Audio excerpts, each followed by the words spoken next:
All right, so now we're outside and I'm going to show you my actual sheds now that our schedules have aligned.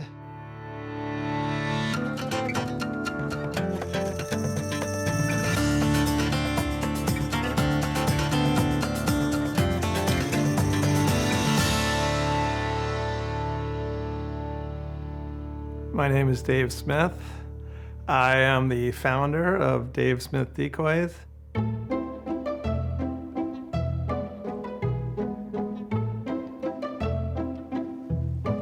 I feel incredibly lucky and blessed.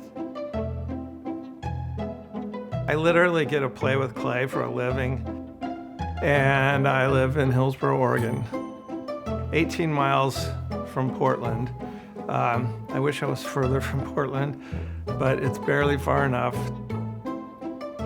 We have a little bit of everything. We have great snow skiing, great surfing, great hunting, fishing, chopping, mountain biking. There's everything here, but actually no, it's terrible here. It's terrible here. There's no fish, there's nothing to hunt. Stay where you are. I'll show you around. My gracious wife has allowed me to take over most of the house, which is so sweet of her. We'll start in here. These are highly specialized pieces of equipment. Each one has a special purpose. Like this one I can hang a raincoat over, and this one I hang socks over, and this one's perfect for like my CPAP. So these serve a very important purpose. Up here, this is probably, as boring as these look, this is probably the most rewarding view I have in the house for myself, just because I know how much work went into getting this. These are neck collars that I killed off Canada geese, and that was like probably the funnest 6 years of my life. Every waterfowl hunter, whether they admit it or not, wants a neck collar. They're just kind of a cool thing. And every bird that has a neck collar also has a leg band. And leg bands are cool, and everybody wants leg bands. It's kind of like the trophy of waterfowl hunting. This particular one is a radio transmitter collar, and I actually killed 6 or 7 of these. This one had an antenna, but I probably shot the antenna off. One of these that I shot, as I shot it, a pellet hit the battery, and it actually lit on fire in a huge plume of smoke. As the goose was going down, like it was just this huge trail of smoke behind it, which was pretty wild. But these collars were on a hybrid goose. It's a cross between a Western Canada goose and a dusky Canada goose, and it was a goose that the managers have figured out that they really don't want them here. But you couldn't shoot them in the winter because they look exactly like a dusky Canada goose, one that we're trying to protect. So what they did is they put white collars on some of them, and that was the only way that you could shoot them. And they really wanted people to target them. And I just looked at it as a huge opportunity. It was just super fun. It was hard, and I like to do things that are hard, and I like pain and suffering, which is why I took up spay fishing. These are all spay rods, and if you've never spay fished before, congratulations, and you want to keep it that way. Like, don't get started, because these are like surfboards. If you put 2 spay rods in a closet, just like surfboards, they'll multiply, and they will drain you of your bank account. And it's, I joke about it being the stupidest thing I've ever done in my life, but it's really not much of a joke. Like, it's the hardest way to catch a steelhead, so it's just really dumb.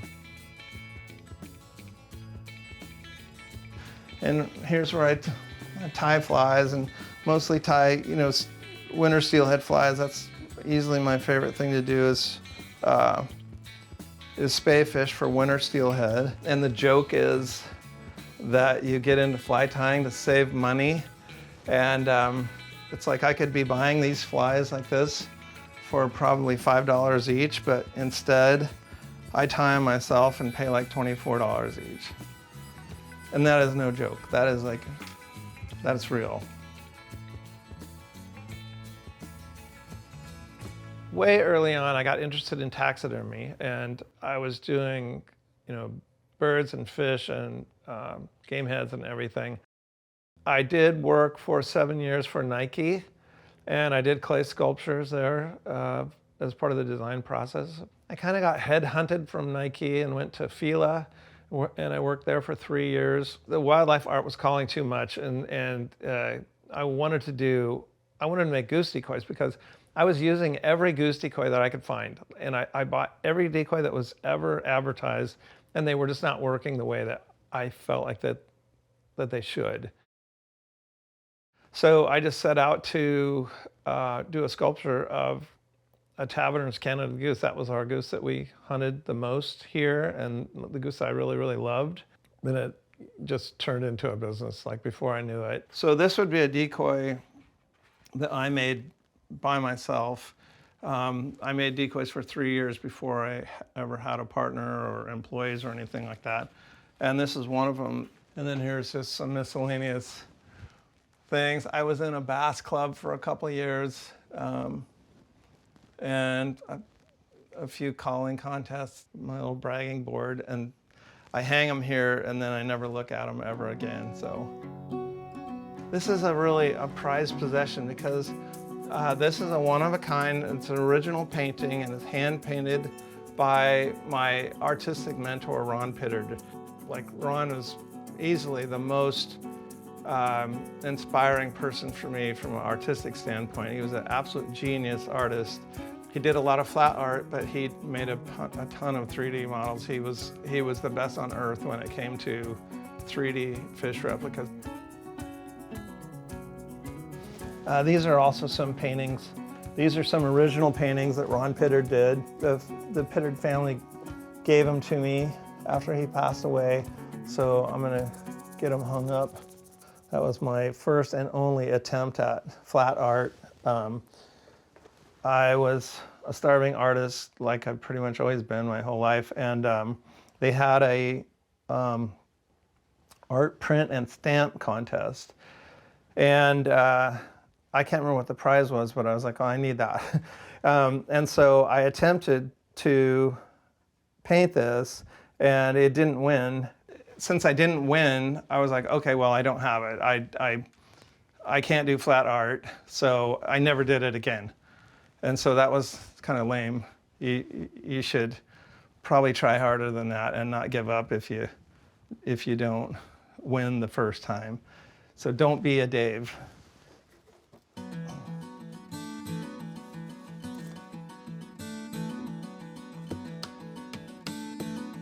All right, so now we're outside, and I'm going to show you my actual sheds. And this is the first one, and this one's not much, but this is another example of where my sweet wife has allowed me to take over. The more I point that out, the more I realize I really owe her a vacation or something like that. But this is, a lot of taxidermy mannequins are up in the top and stuff like that, but this is also, there's my Watermaster. That's kind of my secret weapon for steelhead fishing, because you can get into spots and get ahead and kind of hose the pilgrims that way. My bike, I use that for steelhead fishing also. And there's my boat that I rarely ever get to use. So here is it's where a bunch of decoys. Most of those are like prototypes, or some of those are not DSDs, and they're just ones that I keep outside because I don't want to get a bunch of scent on them. Here's another shed.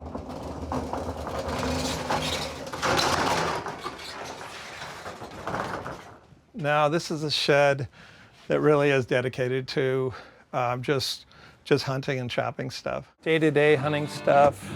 I've got all ground blind stuff, rattling antlers, game bags, some tree stands, panel blinds, ground blind, trapping supplies, traps down below, waterfowl hunting blinds, deer feeder, trail camera stuff, turkey decoys, and then I keep all the duck decoys up above in the loft. I have a lot of brands of duck decoys. They're not all DSCs because all we make is mallards. So, and as far as other brands go, I honestly never met a decoy or decoy maker that I didn't like.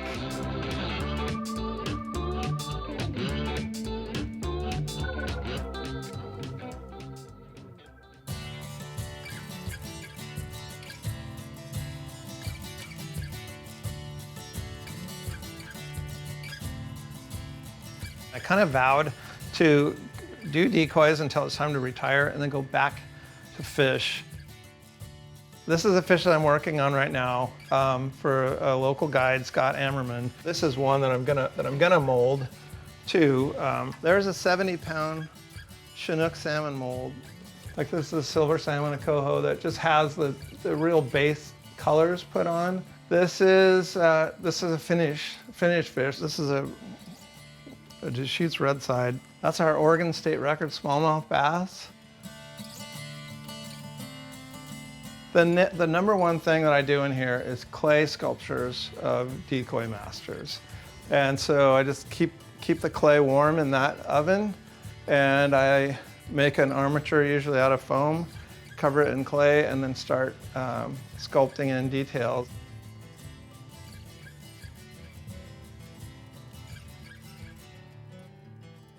So this is the clay that I use, and it's pretty hard, but I heat it up in this oven so it's soft, and I have a few minutes to work with it. And I try to get things roughed in while the clay is soft, and then I kind of knead the clay to get more firm, and that's when I can start, you know, in some cases actually carving details. So when I look at anything in nature, I mean, it just melts me. And so what I want to do is I want to capture that moment in time where I get to see a mink or a steelhead or a goose or whatever it is, and just have that more available. And one way to do that and make a living is make hunting decoys. Some of these sculptures are inside me and they have to come out, if that makes sense. And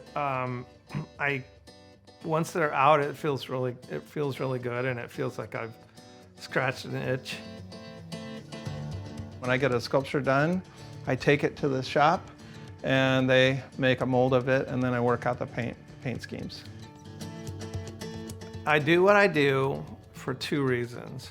One is to avoid having to do something else.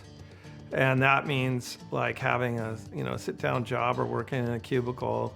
But the other reason is I just have a massive admiration for nature and creation. And animals are just absolutely beautiful to me.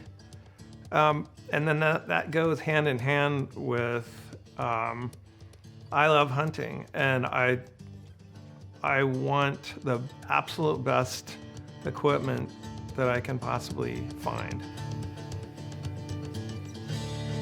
I have so much reference material. I've got like just drawers full of reference material. A bunch of these are pictures of a tom breeding a hen. And believe it or not, I actually made a decoy, a motion decoy of a tom breeding a hen. And it's like, when you see it happen in nature, like, you know, you try to look away, but you can't.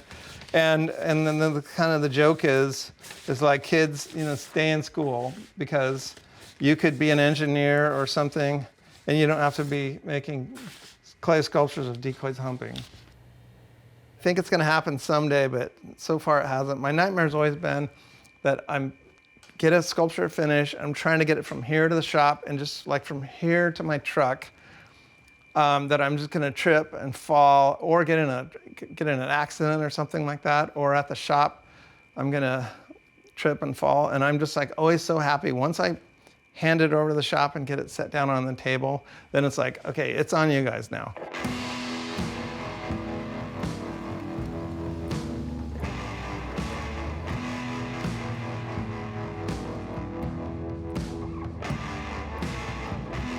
Okay, now here we are at the Decoy factory, and this is where the real talented people are, and the really good people, and the people that really make DSD happen. So let's go inside and take a look, and I'll show you around a little bit.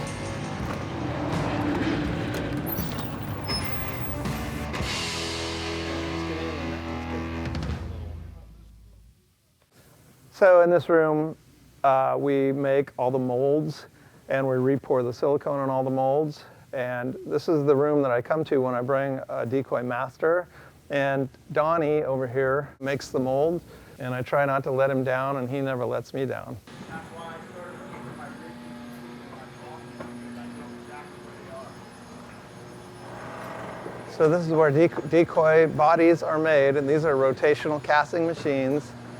And one of these machines is the very first machine that I had, and I bought and had in my garage. And I don't know which one it is, but probably that one. That one looks like that could be the oldest one, but they're still going strong, but we keep adding more. We combine two equal components.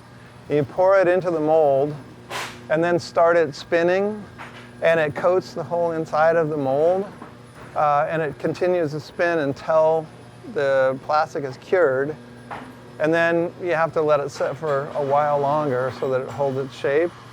And then you open the mold and you've got a decoy, and you close the mold back up and start the process all over again.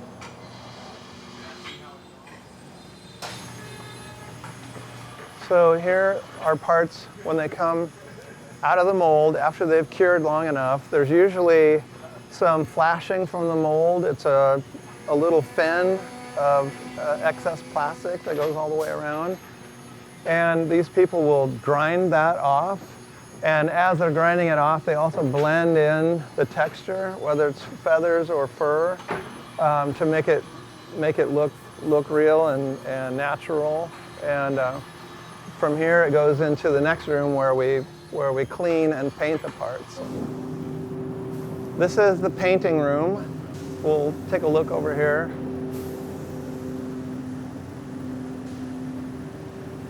This is Tim and Christina, and they are easily our most talented people in the whole organization. And they would deny that, but it's absolutely true. They're both master artists, great airbrush artists, really, really good with color. And they make me look better than I should. I feel like this is the organized, intelligent, and artistic extension of my garage. It's pretty mind-blowing to go from, you know, a one-person operation to come into this, you know, large building and with these, you know, really good people that are really super talented. And I've always wanted it to be more than one person's artistic expression. I don't want everything to look like Dave Smith's version.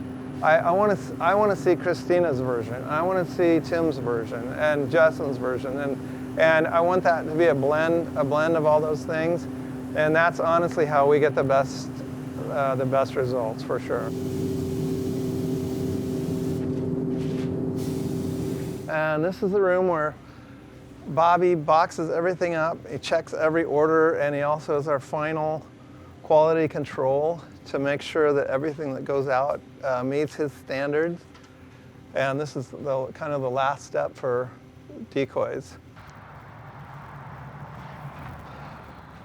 It's fairly empty right now because of the time of the year, but at times this will be completely full of decoys.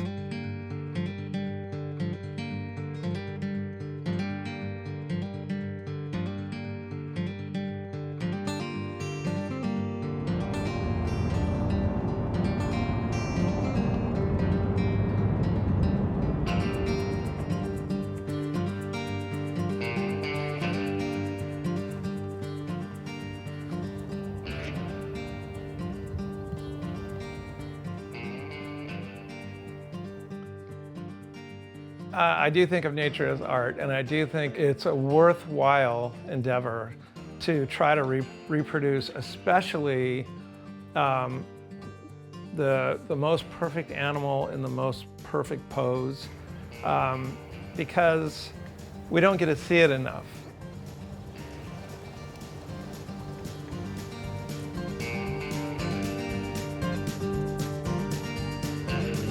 So this is what we call the silo, and here at one of my best friend's farms, and this is where we keep all the decoys.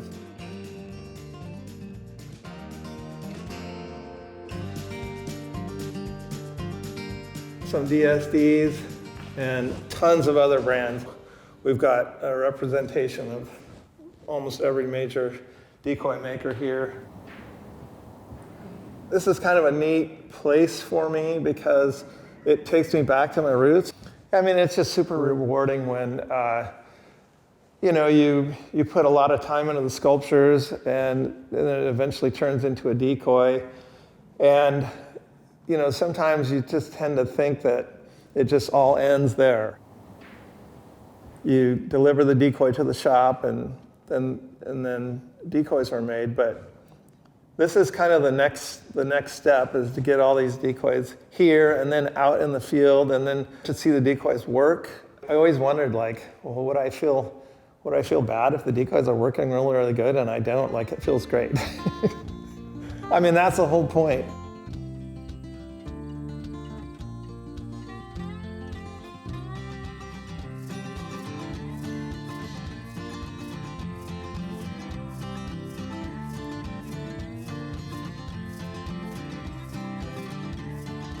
I don't want to lead anyone down a bad path, but my advice would be to just go for it. Just take that leap. I don't want anybody to spend their whole life wondering if it had worked out. And if it doesn't work out, you will learn something like crazy and you'll have that, you'll know. But also, it probably will work out.